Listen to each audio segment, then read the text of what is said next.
Welcome back to Echo Ridge. Today, it's an even bigger dumpster fire than before. You'll notice I'm paused. Well, I was planning on doing some digging in preparation for the next episode. I figured maybe it's time to start cleaning this place up, gathering more resources, and figuring out the way forward. Well, during that time, I discovered a small problem. Somehow, a bunch of other type of liquids ended up in one of our tanks. And this is truly baffling me because I have no idea how it happened. There's even some stuff down here, and the pump that was down here, along with the desalinator, managed to start pumping it through, which of course broke the desalinator and then killed our water supply. Okay, no big deal, just clean it all out and sort of start back over. Unfortunately, that water line was directly connected to this spom over here, which resulted in a broken electrolyzer and a big mess, and also this spom here, which again, broken electrolyzers and big old mess. Luckily, our main spom was not connected to that line, and so these electrolyzers are still going strong. The issue now becomes, though, those other side electrolyzers were responsible for keeping our suits filled, which they are no longer filled, which means the duplicants can't get out of the base. And that's for both the top sets of suits and the bottom set. We also have the small problem of Kiku, who is stuck outside the base, well, because there's no vacancy for them to hang up their suit.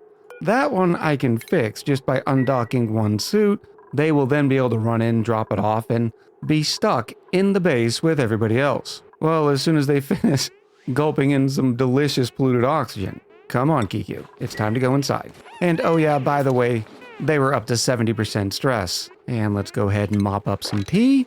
So it took me a while to figure out why this was happening, until I saw this little pain in the neck right here.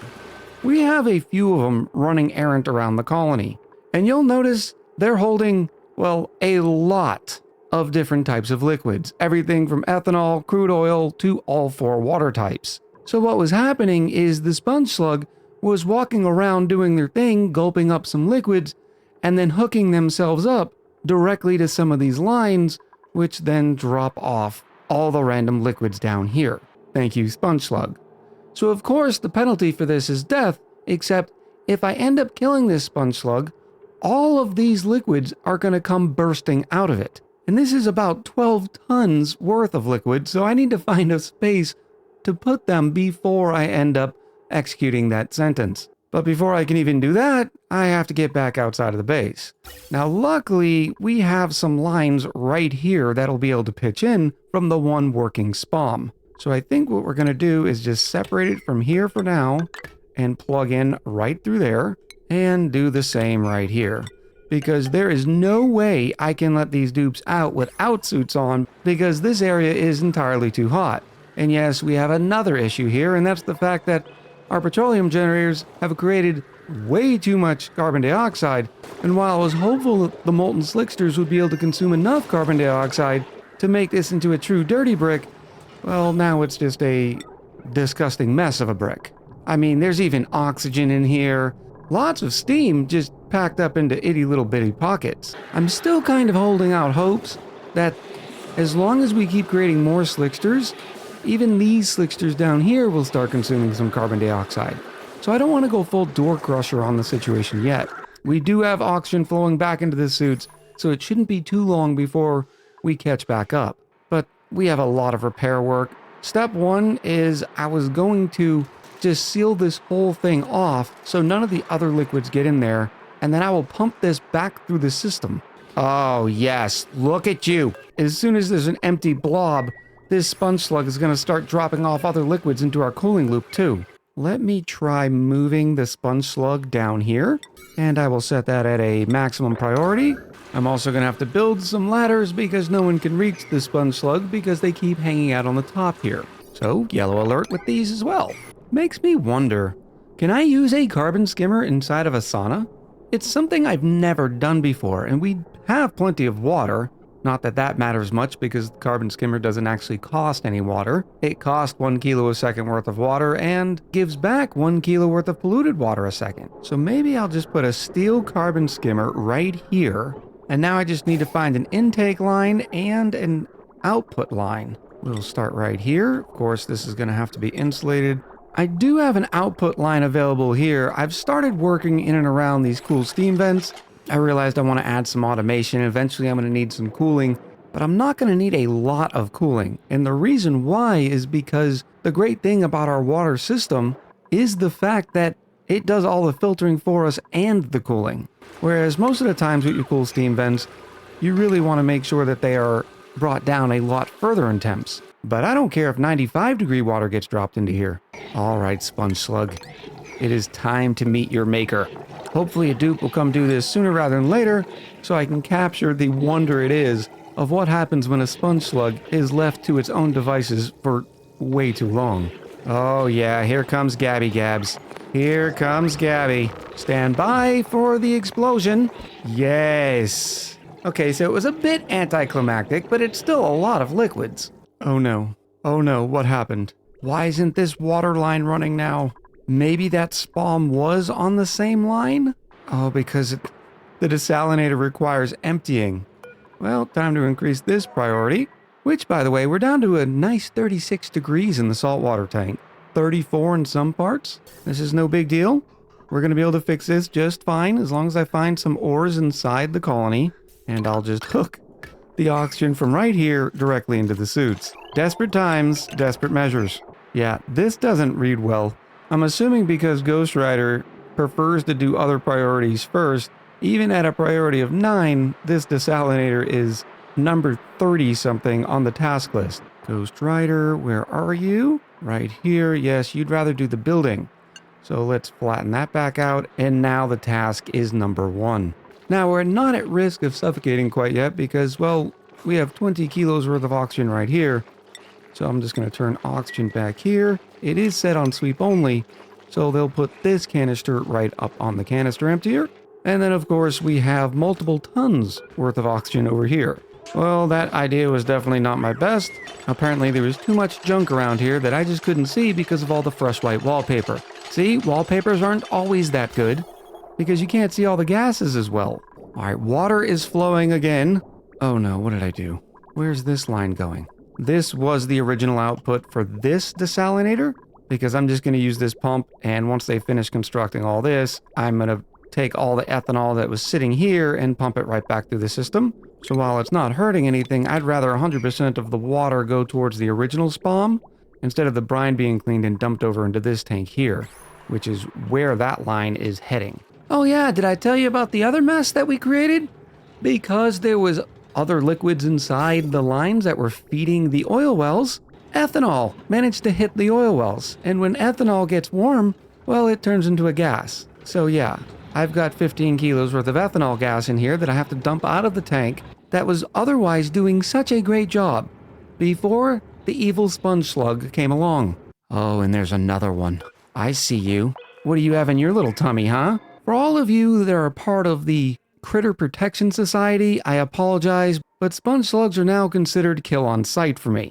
This is for the safety of the dupes, because as always, duplicant safety is priority number 1. What's wrong with the toilets? Oxygen is flowing again because the water is flowing again. So it's just going to be a little bit of time before the base gets overpressurized again, and we actually start getting more oxygen into our suits, because as it stands right now, we needed to make sure there's enough oxygen inside the base. Maybe I should add another couple of canister emptiers for now. Hello, sponge slug number 2. Goodbye, sponge slug number 2. The filtration process has started down here. We finished the construction of all these pipes, so some of the ethanol is going to come out. Now, it's going to take a little bit longer than what I'd like, especially considering there's regular water down here, which is not a big deal. It's the ethanol that caused the big problems. We also have this one pretty much sealed, so I'm going to have to put in another liquid pump so I can start dealing with it. And once I do, I'm actually going to have to seal this because I got to empty this area while we're still dropping off other brine. And remember, our filtration system in the tanks has these liquid reservoirs, so if anything comes in there that is not supposed to be here, it just gets dumped into the tanks. I just have to make sure every once in a while I empty them, and so the dupes can take the bottles and drop them off where they need to go. Ethanol goes down here, and oil goes in here. But unfortunately, we're quite behind on tasks. All the critters around here, which it is a farm, so there's a lot of critters, have to be taken care of. And since we were so behind, being that the dupes couldn't get out of the base, it's going to take a little while. And I think I should probably get in here sooner rather than later and fix this up as well. And of course, when we do that, there's a bunch of polluted oxygen and everything in here, but as long as we don't lose the hydrogen lock, it should be fine.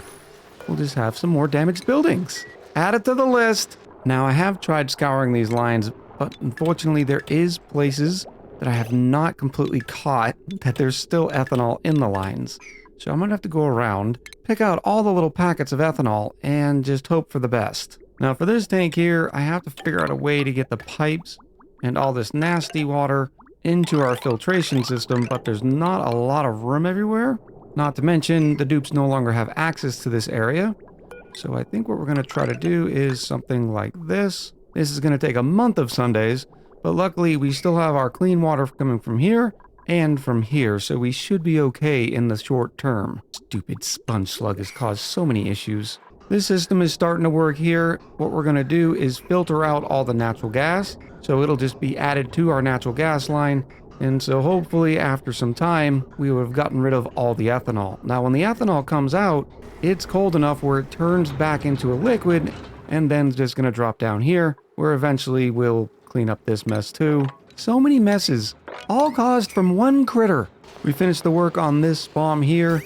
Let's get all of the pipes with hopefully no ethanol in it reconnected, and then we'll be able to reconnect this one to these suits here, which there's going to be a little bit of damage, but it'll be okay. It's going to be fine. Everything's going to be fine. Can't believe I'm still using this very basic system for our materials study terminal. Maybe once I get everything fixed, we'll do our real radiation research setup. I think we are going to stick with the Weezeworts, considering it is the farm style.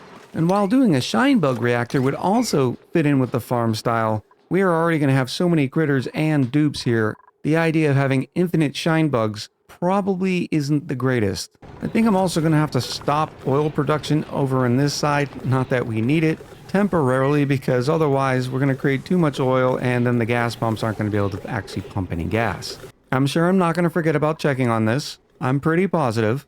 We've separated the tanks and we've started filtering all this back out, which it is going to take a little while because A, there's a lot of liquid in here, and B, this line is being shared with a bunch of other filtration lines. So I think it's time for times 10 speed for a little while. I'll see you in a few cycles. In the meantime, I'm just going to be fixing up this spawn and checking for any other disaster areas around the colony. And during that time, we also found another duplicate. This Herald here is a doctor and a rancher, so they meet the ranching and farming requirement, and their traits are not too bad. Germ-resistant, iron gut. The only thing they can't do is cook. Well, we don't need Herald to cook. Welcome to duplicate number 21 to the farm on fire, Nazgul. Oh goodness, I forgot to seal this thing back up, and we've managed to pump all the liquid out of it, and now just have a cool steam vent pushing out 110 degrees. Let's seal this up and file this under a future echo problem. That sounds about right. And yeah, I don't know why I never thought of it before, but the carbon skimmer works just fine in the sauna. Water comes in, doesn't even really get heated up that much, not that it matters, because even if the occasional bit of water did flash to steam, well, we're supposed to have steam in here. But oh my goodness, does that carbon skimmer have its work cut out for it? Because there's 45 kilos worth of carbon dioxide pressure. And considering it takes the carbon skimmer 3.3 seconds in order to clean 1 kilo worth of carbon dioxide, we're in trouble. I don't think that's going to be an adequate enough system. Now, each petroleum generator creates 500 grams of carbon dioxide per second, but they only run so often. So I'm going to give it some time with that one carbon skimmer to see if that's enough, especially considering we have the slicksters down here also supposedly eating carbon dioxide, which, by the way, you'll notice that I did place the carbon skimmer above the molten slicksters. That way this area here could still be filled with carbon dioxide. It's only once it rises beyond that point where this carbon skimmer will kick in. We also have another problem in the fact that the original design was that the carbon dioxide would stay down over on this side. We have a bunch of carbon dioxide on this side as well, which makes me wonder, do I really need this system here? If this oil is going to drop down and be siphoned by this pump anyways, why not just let the carbon dioxide and steam in here? Well, this very well might be a mistake, but we're going to give it a try, at least for a little while, And there goes our perfect vacuum. It's going to be okay. We'll get it all figured out. I'm sure this solution's going to work just fine. I'm also going to have to remove these tiles because otherwise there'll be carbon dioxide stuck at the bottom here. I will eventually replace them again with standard metal tiles once we know there's no more carbon dioxide that's going to slip around this side. Now, some of these tiles still have to stay because we are using power plants, so we have to keep the standard room, but the other ones can all pretty much go. Definitely didn't mean to build these mesh tiles, that's for sure. The idea is that the liquid will come sit on top of the airflow tiles where the carbon dioxide will still be able to float this way. Of course, then it's still going to get stuck here. Okay, this might be a better solution here. And now I can put another carbon skimmer down here. Getting the piping to it is not going to be friendly. Ooh, I do have some clean water here though. Now I just got to get the polluted water back out over to this line here. Stand by for some more spaghetti. Here we go. This isn't too bad, right? It looks fine. It definitely doesn't look janky at all. And another problem has started occurring. Because of all the mixed liquids in this tank, we've started seeing some pressure damage. Now somehow I'm going to have to get in there, clean up the brine. After we've gotten rid of all the other liquids, what a pain this is going to be. You'll notice that there's not any pressure damage around here. But this tile right here seems to be getting a lot more brine than the rest of the tank, where I just saw it up at 1,600 kilos. So I think the pressure limit is probably 1,500. Well, no, because this is 1,600 over here and there's no pressure damage. There's also 21 kilos worth of chlorine gas in here. I'm thinking the brine's sort of making this into an infinite gas tank of sorts because this gas vent is still erupting, where it's not supposed to anymore. Normally they get stifled at 5 kilos. If you've got any ingenious ideas on how I can fix this without having to open it up, seal it off, pump everything out, all while keeping all of this brine out, please let me know in the comments below. I'm starting the process of moving the materials study terminal into our main base and setting up a proper laboratory for it. Now, as I said before, we are going to be using Weezeworts for the radiation. No dupes have any reason to come down here, so I'm not worried about the radiation over here, but we are going to have to keep the Weezeworts supplied with phosphorite. So what we're going to end up doing is selecting this storage tile, mark it as phosphorite, and then putting a pneumatic door here. The dupes will be able to stand here, deliver the phosphorite, without actually having to go in here. Now eventually, we could set up a nice rail system, and I suppose we do have 154,000 kilos worth of cobalt, so yeah, let's do that instead. The only thing we're going to have to be concerned with now, though, is spacing, so I can get the conveyor receptacle in here, along with all the rad bolt generators that I want. And I'm thinking I want 3 rad bolt generators, but the auto sweeper needs to be over 1 in order to hit that last Weezewort. So I think I'll be fine with just the 2 rad bolt generators. I'm sure there's other configurations that will work just as well, but this will be fine. Now I am going to need a fairly chunky source of power. So it looks like it's time to run another line. We have one here. In fact, this line only has 720 right here, so I suppose we can just use it and bridge our way through. Actually, no, because I'm going to need to run that material study terminal as well, so I might as well stop being lazy and just grab right off of this line. There we go.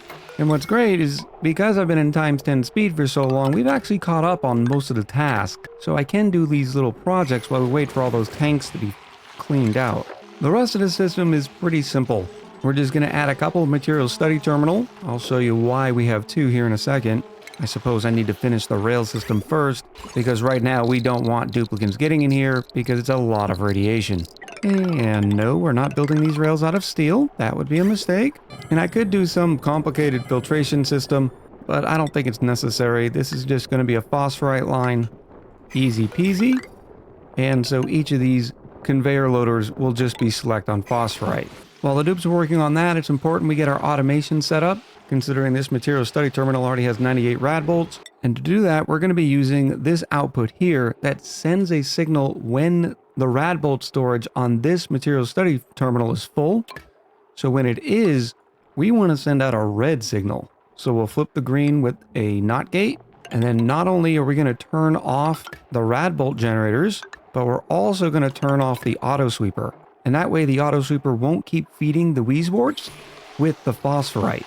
A would be wasting phosphorite because we won't need the radiation because our first material study terminal is full.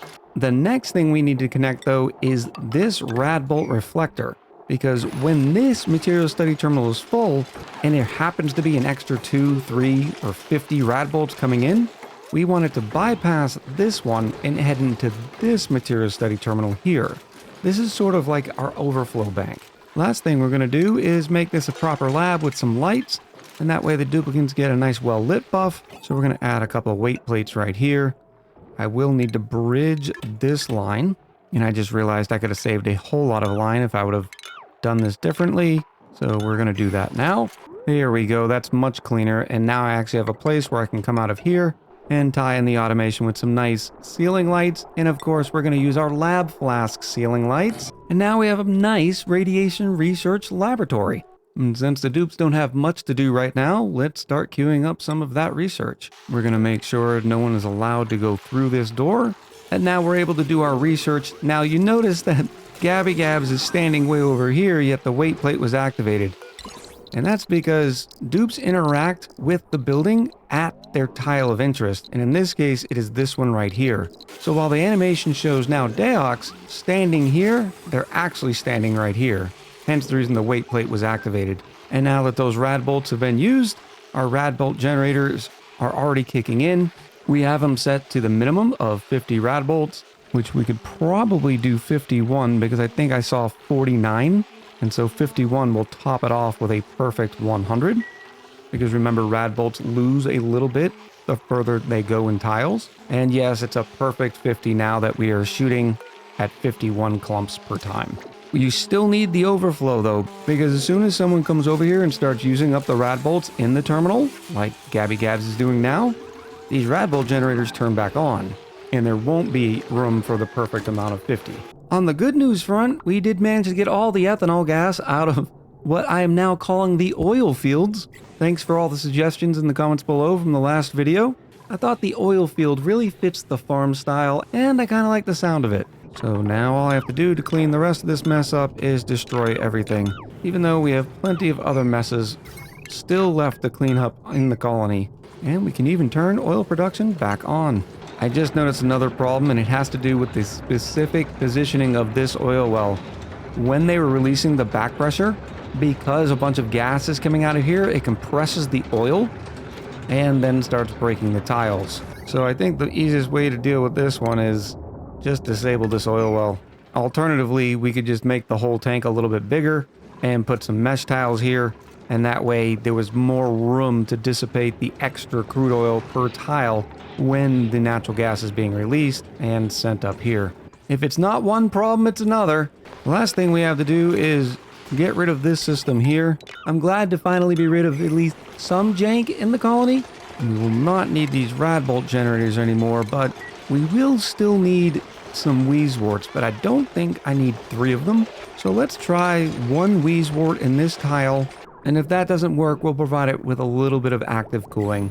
Normally a wheezewort will do a good enough job, but I am prone to making all of the Drecos go extinct because of overheating mealwood. So I will keep an eye on this. We still have a ways to go cleaning out these tanks and fixing some other small problems around the colony, especially when you look at the dismal state of our quote-unquote dirty brick. And of course, I just noticed that there is ethanol gas inside of this oil field as well, so wonderful for me.